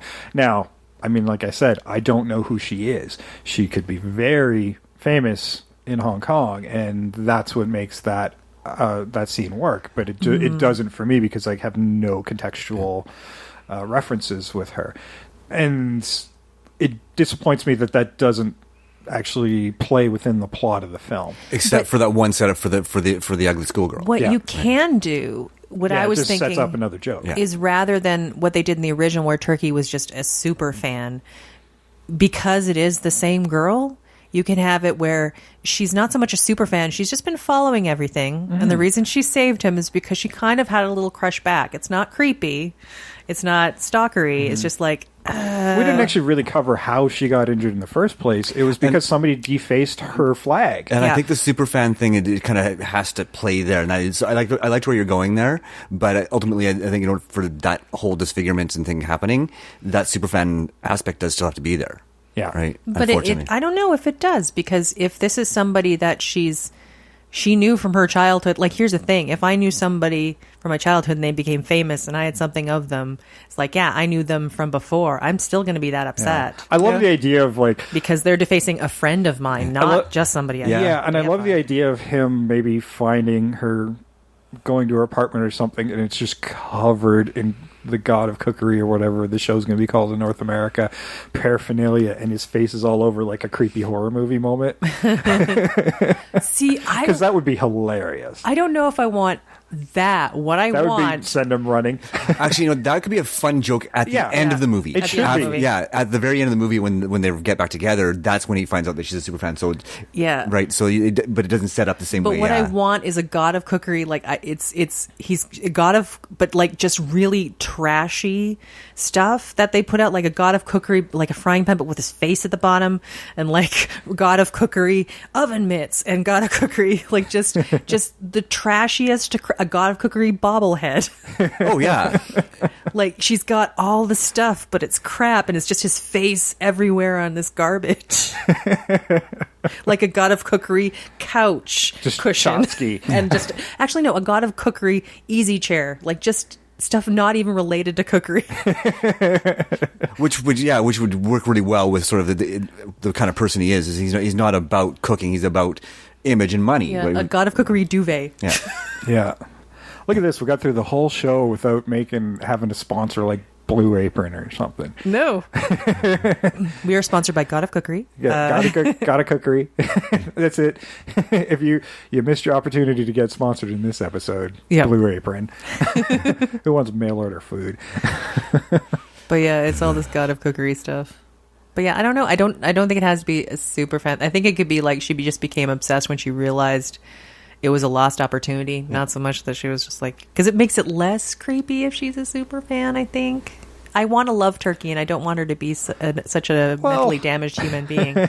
No, we all liked her, but I mean, that was an important aspect of her character. It's part of her growth too, right? Well, and part of her growth has to be then she has to see him as a real human person. Well, and not but she as does at first. Her first meeting is him at his worst. Yeah. And she doesn't reveal that way down the road. In fact, it's actually one of her henchmen that actually reveals it, because she's actually been throwing out these infectious vibes, and it's one of her men that kind of tells him that she was a super fan. That she's the super fan. Yeah, so she's not stalkerish at all. She's just a fan. Yeah. Right? Yeah. And she does hold back because she doesn't want to scare him away. Yeah. It does. Yeah. Yeah. Well, I mean, she does go running across a continent and apparently a bit of ocean. And I do love the visuals of a lot of that, you know? Yeah, I want to keep the anime There's a lot of good jokes there, so you kind of have to keep it. Because there's a lot of jokes there. He's not returning the affection because he's still superficial, and, you know, she's just not pretty in his eyes. And that's another thing he has to overcome in his eyes. And when he finally realizes his affection for it, and she winds up coming around anyway. Yeah. As the vision he wants, but which I think kind of I kind of want her to reject him at that point, just for fun. Yeah. Because that would be a good joke. Yeah. It would be like, well, yeah, I had, like, and then she's like, I had all this stuff, but then I kind of got to know you. Actually, she should show up near the end, has that inspiration, should still be a similar ending, the sorrowful hand or whatever stuff they come up with, and plants a big kiss on his face, and she goes, meet your next challenger. Yeah. And sets up God Cookery too. There you go. Never existed. Yeah. But that would be funny if the love interest became the chief rival for that position. That would be all right. Yeah. So there you go. We solved that God problem. Cookery too. Yeah. Because he does need to pay for that superficial moment. He really does. He really, really does. And then God of Cookery 2 can be about him earning her respect back as a human being, right? Mm. Yeah. There we go. Total Yeah. setup. That makes- but that now makes he's me more actually got comfortable. the skills to do this. So That makes me much more comfortable. there you go. But yeah, and I was thinking because I went into an animated area, you could possibly make that be like if he has a vision quest at any point, just make that an animated portion. I have become the chicken. Oh no! And like he's on the chopping block. Like it goes into a weird place. Yeah, I don't know. I was just thinking about that ending, and one thing that we kind of glossed over is when she shows up all beautiful and stuff like that. He'd already made the decision that he did love her, no matter what, because he finished the hearts. Yes. Right. So there is that redemption there. Like it's like I know I was superficial, but I did realize I loved you, and Yeah. Yeah. Well, it doesn't but, matter what you look. at like, that point, he's still got to earn her back. Yeah. Yeah. Yeah, but I think that's the right step. It is the right step. Yeah, Yeah. absolutely. Yeah, because I want that. Yeah, he has to earn her respect. Like it takes out that stalker element where it's like, yeah, she got to know him as a person. Yeah, and I think that relationship would probably blossom, but Yeah, but it has to blossom under different circumstances. yeah. Yeah, Where no, you it's can't have the suddenly- happy pat And ending. yeah, if you did a sequel, that would be almost the opposite now, where she's the one trying to climb that mountain because now she's got the money from a successful business and a passion of her own to put into the food. He's also the master, and now he's got to earn her love, and it's a position change. He basically becomes the crazy stalker to win her back. Yeah, we Prove could himself. go different places with that. Yeah, Yeah. and that's if the movie's successful. if there the you go. movie's successful, and the whole point is like when he's doing that, he's also trying to rediscover that bit, like trying to find it through food. Like he's keeps, you could have that whole thing like that chocolat conceit where he keeps getting what she wants wrong Yeah. until he finally figures it out. Yeah, and I mean, you could even go into backstory as to why he was so disconnected from his emotions, and like you could have a lot of backstory on the characters at that point, right? Yeah, like what went wrong? Yeah. Why didn't they get together? Yeah, right, why was he such an asshole to begin with? Yeah, like how did this all how did start? he become that person in the first place? Yeah. I mean, you could spend less time on it and try to put that in the first film, or you could put it in a sequel. But I like the idea of putting it in think- the sequel. Yeah, I think you can maybe allude a to little it in the bit first needs to film. be addressed at the You beginning. can allude a bit to it, like because all they have in that film is just that bit where he's trying to talk to this girl, and it's sort of you just meet him as he is, God of Cookery, and you don't know how he got there really. Yeah, that could be fairly important to put some of that into the film, because how did he become such a douchebag in the first place? And you gotta make him somewhat likable at the beginning, somewhere along the way, because he's really not likable until right at the end. Because if we're making this for North American audiences, we do understand that we do like the anti-hero, but we're not the type of people is you have to give us a save the cat moment at the beginning, otherwise it's too late to get us to and sympathize. you could brief through it with the montage at the opening where he does have some humility, and then just stardom overtakes it. Yeah, I mean, and he starts out as an adequate cook. Maybe you show him sort of working in a restaurant. It's just the power that turns him into. Yeah. I would say he's still. I would say he's a struggling actor. They're even better. Yeah, he shouldn't. He maybe knows a little Hey. bit about food that he's picked up along the way, but he's been put in a position that he's not qualified for. True, and that's the whole thing. Struggling actors, waitresses, waiters, working in restaurants. Yeah, there you go. No, and you know what? Maybe because he clearly knows food in the sense that he knows what tastes good. Yeah. He just doesn't know how to He's got a good recreate it. palate. He's Yeah, got a he's good got palate, good right? So palate. he's a food critic, but he's not a cook. Yeah. Oh, he's a food critic too. I do well. but then you end up in a whole. Oh, he could different have a area. blog or whatever, Yeah. but I do like the idea of him working in a restaurant and and going out to some cattle call for this new show, and that's how he gets picked up as a big break, and he makes it sound like he knows more about food Yeah. because he only has to judge it. Ooh. He doesn't actually have to make And it. if we're talking about like struggling, like his internal struggle, but also making him likable, is where he has worked as a restaurant and he's eaten his own food and he's disappointed, but he can't figure out what he's doing wrong. Yeah. Or even, I had a slightly different thought. I like that too, though. Is his palate is so good that that the chefs in the restaurants he works at ask him for opinions on new dishes. Right, so you can sort of establish that, and he's kind about it, and he says this is really good, but maybe a little more of this, or if it feels like it's missing something, like, very kind. And it's TV TV that's made him really harsh. Yeah. Yeah. But he can't do what they do yet. He needs the transformation because that's what he's missing. He's missing that heart in his food. Yeah. No, I think he should not be a chef perfect. himself. Yes, but he's has that fantastic palate, and he's the go-to guy for the chefs. Yeah. For testing new dishes. Yeah. Yeah. I mean, and that's where some great comedy can come into. Like, did you pee in this before you made it? Yeah. And then you could do the flashback. Yes, he did. See, it's funny. Yeah. And it's base humor, but base humor is funny. Or you could also have it too where he started off being nice, but because of these sensitive chefs, they're like, oh, well, I just shit in it. Like, you just have them go off the deep end. Yeah. So eventually he's like, fine, it tastes like fucking shit. Like, he just starts losing his capability to be constructively criticizing the dishes. And be kind about it. Yeah. Yeah, that works really well, actually. And it's something we can associate with angry chefs on television. Yeah. Yeah. Which is why when you talk about the last one being all these celebrity cameos with these big chefs, that sounds amazing. You have to, and yeah. so And much it's so fun. funny because we know who all these people are now. They're all over our TV. Yeah, they're bigger celebrities than some actors. Yeah. Right. I mean, you almost can't do the movie without Gordon Ramsay being in it. Oh no, you can't. Yeah. And Jamie Oliver. I mean, those are the two big guys, right? Over the last few years, but I mean, certainly Mira Batali and Kat Cora. Yeah, you're right. Yeah. Anthony Bourdain as well. Yeah. Oh yeah, Bourdain's huge too. And Guy Fieri. It's certainly the new top guy for the last 5 or 6 years is Guy Fieri. So, and he would do it in a heartbeat. Yeah. Ooh. I don't know if he's the top guy, but he's the meme culture guy. I think I would say he's more famous as a personality than a chef. That's right. Yeah. And the thing is, you don't have to have all of them in that end scene. Is like when we're talking about the food trucks and like turf wars, quote unquote. You have like some of these guys involved in like the truck turf war. Yeah. Exactly. Yeah. I'm the only. I sell hot dogs here. Nobody sells anything else. I mean, those scenes could be just hilarious. Like the Anchorman level.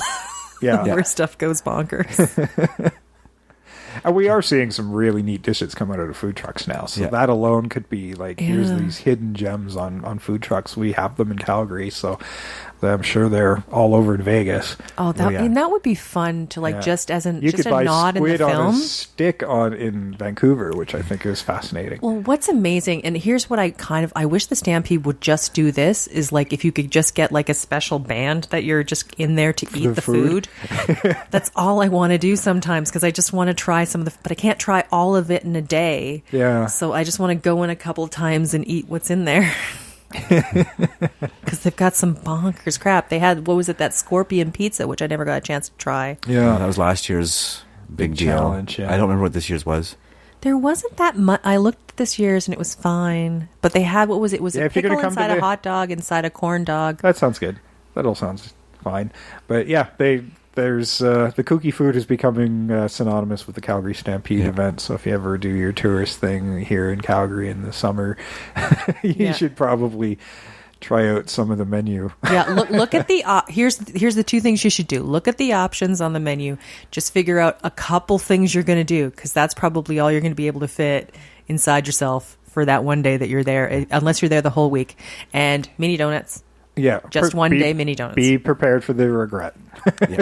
Oh yeah, mini donuts taste like future regret. You know when you're out and that tequila tastes really good at the time and you know you're having a great time. That's mini donuts.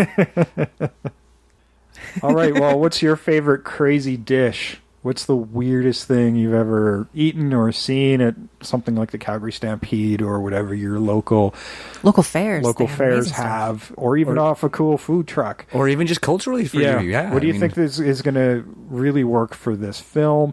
You can let us know on all our social media, at Invasion Remake on Twitter, Invasion the Remake, of course, on Facebook. Please like our pages. And, of course, you can send us long-form email, invasiontheremake@gmail.com. Yes, you can. Yes, you can. And if you got suggestions and corrections or things we missed on the show you want to talk about, we will totally engage you in all those places as well. We do take fan challenges. We had one last week. And Yeah. I guess this was kind of my challenge. It was, yeah. Was it last week or the week before? It was the week before. Week before, yeah, Yeah. it was 2 weeks ago. And seriously, I'm begging anybody, please tell us if Wet Dream is a correct translation.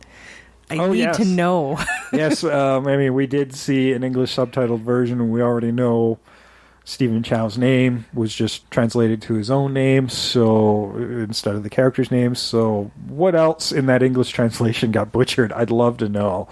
Yeah, please. Yeah, because I'm sure there's things that I completely missed, and probably some are visual word jokes that, like that thing with the map. If they hadn't have said it, I would have never known what that was. Exactly. And it was funny. And it was funny, It was yeah. like a small funny, but it's funny. I'm glad it was in the dialogue, because Yeah. I was like, Yeah.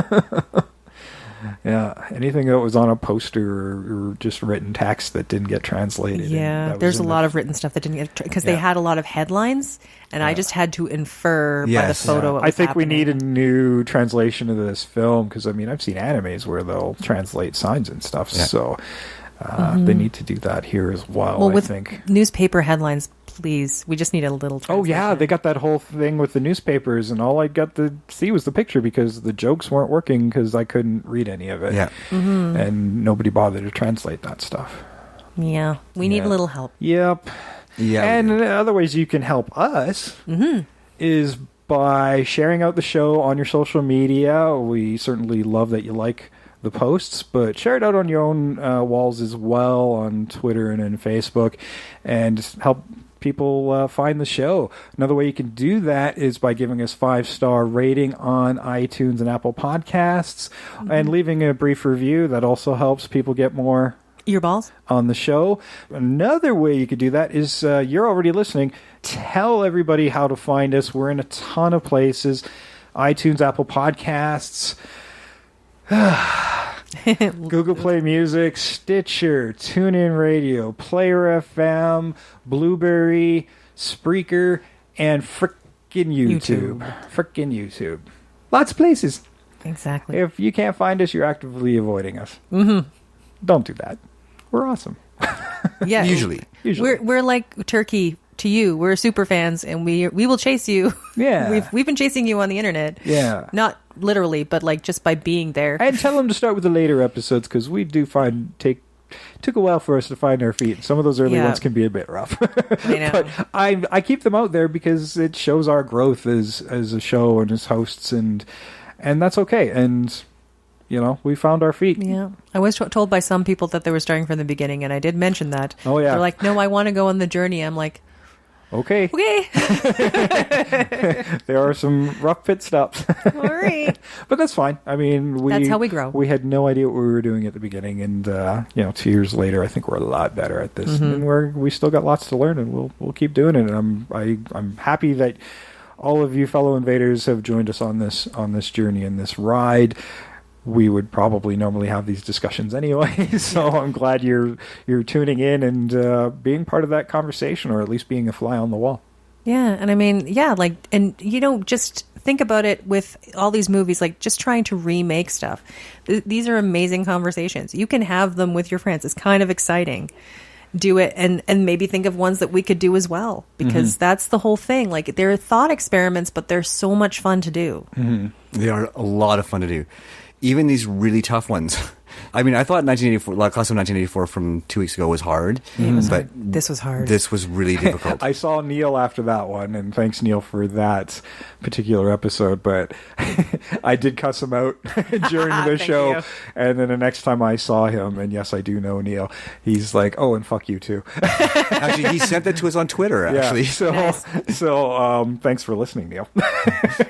Exactly. Not just Not just just challenging and walking away. Yeah. He's in it. He's in it. He's in it for the ride now. So I thought that was so hilarious when he came in. It's brilliant.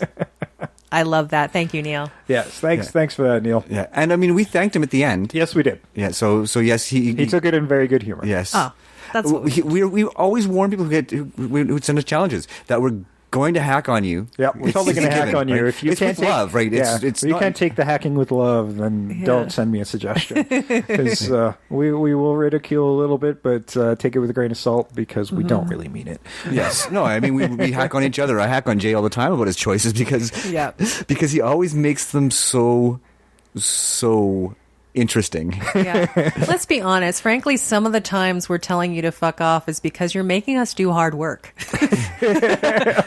and we're kind of lazy sometimes, so that's why we're mad. Yeah, today I got it. Yeah, and sometimes it's just hard. Yeah, or sometimes the movie is just bad. Rock and Roll Zombies, we're talking to you.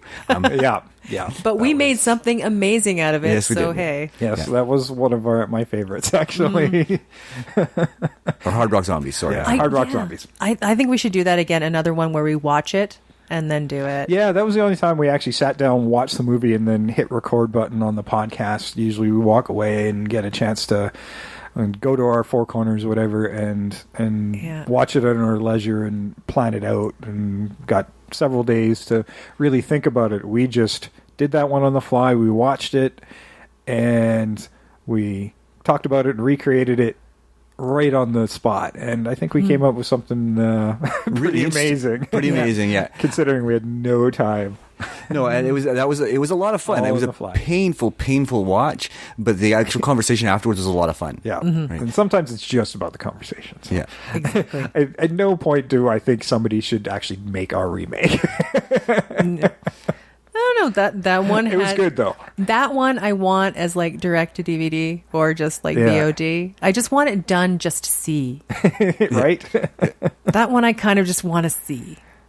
Yeah. Like there's some movies I've seen where I want to watch them less than what we want to remake for Hard Rock Zombies. Yeah, well, I think we've already covered lots of stuff, and we do sometimes fall in love with our own ideas, but it might not be for everybody, and that's cool. Like people will disagree with us all the time, and that's okay, because some people like these movies more than others, and some people don't like them, and some people are just never want to see it change.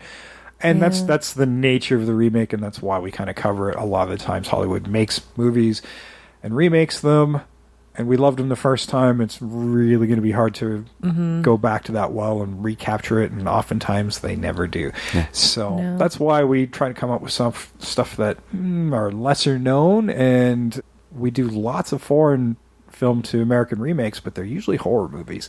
So they should be looking at other genres for sure, and yeah. stuff as well. Yeah. And I like the fact that you did pick sort of a dramedy instead of...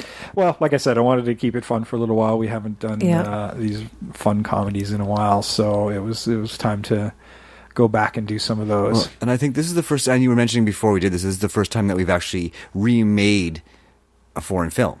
Well, yeah, we kept talking about it, and I'd have to look back at our library, but I think that's correct. Yeah, I don't think we have. Like we've had a few ideas in the past, we just haven't done it yet. Because sometimes they're so good. We'll do more. It depends on your definition of foreign, because we've done British films, like Sure. like Peeping Yeah, Tom, like and foreign other- language films. Let's Yeah. call it a foreign language. Foreign Yeah. language films. Yeah, I think this might be the first one. Yeah, as remaking a foreign language film, this might be our first, but it won't be our last. No, it's sometimes, and this is the whole thing, is when you're looking like at a foreign language film, it's really kind of, I sort of like where it came from and what it's about, and sort of to reset it somewhere else. Sometimes the magic is lost, and I don't want to be responsible. And that for is, and it was a bit of a journey for me just to even thinking about this, because I'm like, how do I keep this magic in here? Because I mean, part of it is that cultural window, and I really enjoy that aspect of foreign language films. But if you're going to remake it for American audience, sometimes things have to go For sure. because that's not the same culture, and they're not going to get those jokes.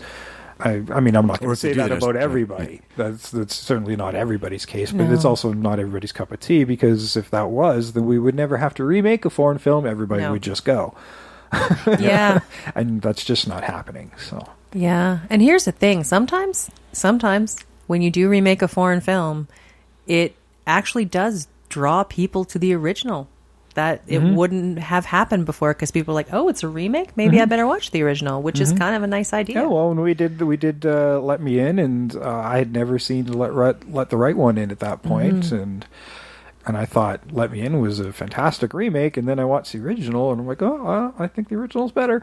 Yeah. But sometimes it drives you towards that. So, And it should. I can think of another fun one to do as a remake that's a foreign language to English, but I think it's actually coming, so I've been kind of holding off on that one. I'm specifically talking about Troll Hunters. So Yes. and there's a lot of culturally specific stuff in there. It truly is. It's if you aren't really steeped in that mythology, it won't be the same experience. Oh, what's that Santa Claus one too? That was another one that's very culturally driven. Rare Exports. Rare Exports, that's it. And I would love to tackle that one, but that one's gonna be tricky. Yeah. We've established we can handle tricky. We can tricky. Yeah. We might do that as a Christmas episode, I think. For sure. That could be fun to do. But the turning the mythology on its head is so perfect. Yeah. It was so well done. Yeah. Well, I don't know. We got some more ideas. If you got ideas for foreign language to English translations that you think are ripe for an American remake, you can let us know, and we'll try to tackle that. But we are done with Gotta Cookery this week. We'll be back next week with a comparison. Back in the kitchen. Yeah. Well, I'm hungry, so Time to make lunch. Yeah, this It actually did make me hungry, yes. This conversation has made me very hungry. I've been Jason. I'm always Sam. I continue to be Trish. We are out of here. What do you want to eat?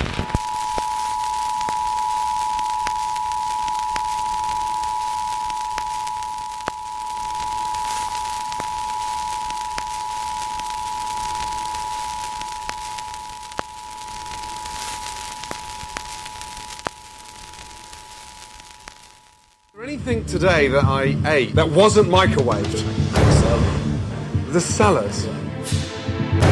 You fucking donut. Of course you don't put fucking salad. Then it wasn't you. Guys, I'm not laughing. I'm seriously disappointed. Hey, are we one? Oh yes, today I'm on my own. Yes, follow me, In fact, please. most times I'm always on my own. Bland, I'll go with Mac tasted. gloopy fucking glue. Yeah. Look at it, it's congealed. It's just like a rubber puck. I feel like I'm eating donkey's cock. Insipid gloop. What the hell is that? It looks like it's just had a giraffe's tongue cut out and deep fat fried. Chitlets. Shitlets. It looks like it's a dehydrated turd. It looks like a can of dog food. It's like a fucking flip-flop. It looks like a bison's tongue. It's like someone's pissed in my soup. Fuck me. Is that how they're always served? Oh, Jesus. Fuck me. Have you actually ever sat at the table and watched 6 customers with this fucking donkey's dick swinging in front of their face? It's hilarious. Are they popular on the menu? People really like them.